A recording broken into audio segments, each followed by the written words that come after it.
बिस्मिल्लाहिर्रहमानिर्रहीम। अस्सलाम वालेकुम। मैं हूं ज़फ़र मलिक। आप देख रहे हैं मेरा यूट्यूब और Facebook channel ZM news.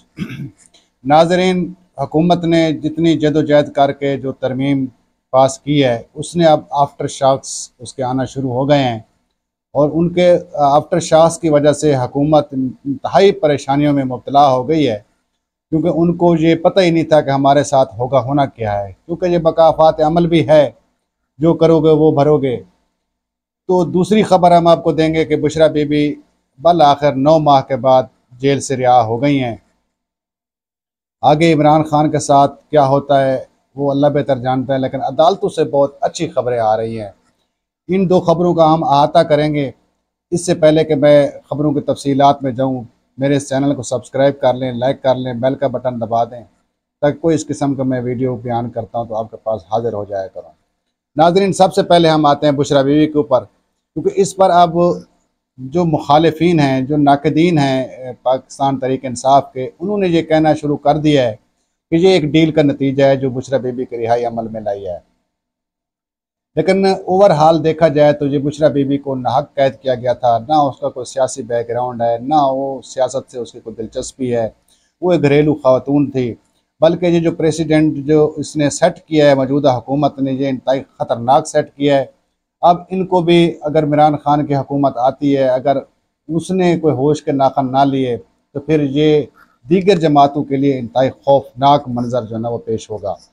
Bushra Bibi चूँकि बीवी हैं इसकी इमरान खान साहब की, बतौर वज़ीर आज़म जो उनको तोशा खाना से तवाइफ में तहफ़ मिले थे, वो अगर आपने उसने बीवी को दिए हैं, तो इसका अगर कोई मुलजिम है या मुजरिम है या कोई गुनाह हुआ है तो इमरान खान से सरजद हुआ है। एक घरेलू खातून को उन्होंने बंद कर दिया, पाबंद सलासल कर दिया और 9 माह उसने नाहक जेल काटी है। फिर उसके ऊपर एक ऐसा मुकदमा बनाया गया जो पूरी दुनिया में मौजूदा हुक्मरानों पर थू थू हुई है, निकाह वाला। वो अगर पुरानी फुटेज वीडियोस दिखाई जाएं, जो उसका साबिक है वो शोहर था, हस्बैंड खबर मनिका, उसने तो गंदेपन की इंतहा कर दी है। पहले वो ये कहता था कि जी मैं राज़ी हूँ अपनी बीवी पर और मैंने खुद तलाक दिए, इद्दत इसने मेरे घर गुजारी है और ये पाक है, पाकीज़ा है, इमरान खान बहुत अच्छा इंसान है, उसने दुआएं भी दी और उसने रुख्सत भी किया। 3 साल के बाद एक मुकदमा दायर हुआ, उसने कहा कि नहीं जी आप तो मैं मुझे जो है ना वो इतने भयानक और घटिया इल्ज़ाम लगाए हैं जो कि इसके वीडियो के अंदर बयान भी नहीं किया जा सकते। तो उसके अंदर सबको नज़र आ रहा था कि केस के अंदर कोई जान तो है नहीं, क्योंकि खबर मलिका की जितनी वीडियोस आडियोस थे वो सारी रिलीज़ होना शुरू हो गई। जो उसकी इज़्ज़त थी उसका भी मिलिया मेट हो गया, वकला ने चित्रौल भी कर दी, उनके ऊपर दहशतगर्दी के मुकदमात भी वकला के ऊपर बने। लेकिन वो क्या होना था, ये मौजूदा दौर के अंदर दहशतगर्दी का 780 लगाना इसके लिए बाएं हाथ का खेल है, बल लगाओ और दूसरे दिन उड़ जाती है। वो अल्लाह के बंदे 780 को आपने मामूली समझा हुआ है। ये कोई 302 तो है नहीं कि आपने कोई होगा कोई जो जुर्म सर ज़्यादा होगा तो वो कत्ल होगा तो उसके ऊपर 302 लगेगी। ये 780 की भी इसी तरह कोई SOP है और उस SOP के तहत अगर 780 की वो इसमें नहीं आता, इधर तो थप्पड़ भी पड़ जाए तो 780 लगा दी जाती है। लेकिन वो केस भी उड़ गया। तो बल आखिर 9 माह बाद बुशरा बीबी की रिहाई आज अमल में लाई गई है। इस वक्त वो बनी गाला में तशरीफ़ फरमा हैं। पार्टी की बहुत सारी कुछ सैकड़ों की तादाद में कारकुनान और कारकुन ख़वातीन जो हैं वो बाहर वो उनके वेलकम के लिए गई हुई हैं। ये अडियाला जेल के पास भी वहाँ बहुत सारे ख़वातीन और मर्द देखने को मिले हैं। तो बहरहाल बुशरा बीबी आप तशरीफ़ ला चुकी हैं और उन्होंने इमरान खान से साहब से मुतल्लिक अपने पार्टी के रहनुमाओं को जो अहम बातें हैं वो भी बताना शुरू कर दी हैं। वो उम्मीद है कि आज कल तक मीडिया के ज़ीनत बन जाएंगे। दूसरी खबर जो सबसे बड़ी खबर है कि हुकूमत ने अगवा बराए वोट का नाम पे जो अख्तर मैंगल साहब ने कहा है कि पहली दफ़ा देखा है अगवा बराए वोट, पहले होता था अगवा बराए तावान, और ये वहद अगवा था, अगवा भी करो और पैसे भी हाथ से दो। गंदी हुई है, पूरी दुनिया के अंदर इसकी जग हंसाई हुई है, हार्स ट्रेडिंग की इंतहा हुई है, वफादारियाँ लोगों की ख़रीदी गई। एक दफ़ा अटैम्प्ट की तो वहाँ से नाकाम हुए, दूसरी दफ़ा बल आखिर वो ना करते कामयाब हुए। लेकिन इतनी उजलत के अंदर इस कानून को पास करवाया गया कि जो उनकी खामियां कानून के अंदर हैं वो तो अब ऐनी महरीन ऐसा ऐसा बता रहे हैं। लेकिन जो बज़ैर ओवरहाल जो मीडिया के ऊपर या जो हमारी नज़र में या जो हमने आइनी माहरीन से पूछा है वो मैं कारीन को बताता हूँ, नाजरीन को।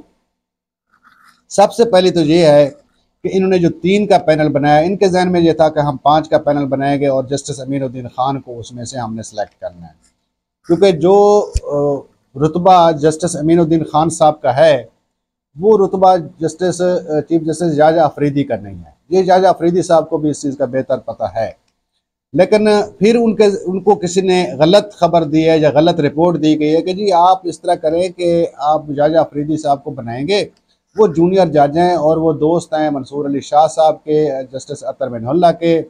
वो इसमें आके ना अपनी दूसरे लफ्ज़ों में रिवायत के तौर पे वो मुस्तफ़ी हो जाएंगे। वो कहेंगे जी मैंने चीफ जस्टिस बनना नहीं, इनकार कर देंगे। फिर आपके पास ऑप्शन आ जाएगा जस्टिस अमीनुद्दीन खान को बनाने का, तो जस्टिस अमीनुद्दीन खान को आप चीफ जस्टिस बना देना। हुकूमत इस जोम रही है, इस जोम में रही है, लेकिन वो कानून भी ऐसा बना बैठी है। जहन में ये था कि हमने चौथे जज को चीफ जस्टिस बनाना है, लेकिन कानून के अंदर ये अमेंडमेंट कर ही नहीं सकी और वही वो 3 जजेस वाला पैनल चला गया। जब पैनल चला गया वो अप्रूव हो गया, सदर ने समरी साइन कर दी, सारा कुछ इम्प्लीमेंट हो गया। जब वो सामने आता है तो जस्टिस जाजा अफरीदी साहब ने तो कहा कि जी मैं चीफ जस्टिस बनने के लिए तैयार हूँ। और हमारे ज़रा ये कहते हैं कि जस्टिस जाजा अफरीदी को एक जजेस कमेटी के अंदर मीटिंग के अंदर ये कहा गया है कि भाई आप खुदा का नाम लें, पीछे न हटें, आप इसके चीफ जस्टिस बन जाए, हम राज़ी हैं।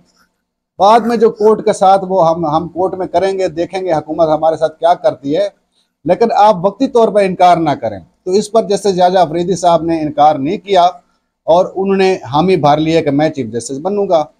अब यहाँ से हुकूमत की परेशानी शुरू हो जाती है। हुकूमत की परेशानी यूँ है कि यार हमने तो समझा था कि ये रिज़ाइन करेगा या इनकार करेगा, तो हमने जस्टिस अमीनुद्दीन खान साहब को बनाना था, तो ये तो बैठ गया है कुर्सी पर, तो अब हमारा क्या होगा। क्योंकि जाजा अफरीदी साहब का एक ट्रैक रिकॉर्ड ये भी है कि वो अपनी अलहदा नमाज पढ़ते हैं, वो पीछे पेश इमाम के नमाज ही नहीं पढ़ते। वो कहते हैं कि जी उनके जितने भी फैसले हैं उन्होंने अपना एक अलहदा नोट लिखा है। बाद हज़ार कुछ जजेस ने उनके साथ एग्री करते थे, लेकिन जाजा अफरीदी साहब ने अपना ही वो टैका जमाए रखा है। ये बिल्कुल फैक्ट है।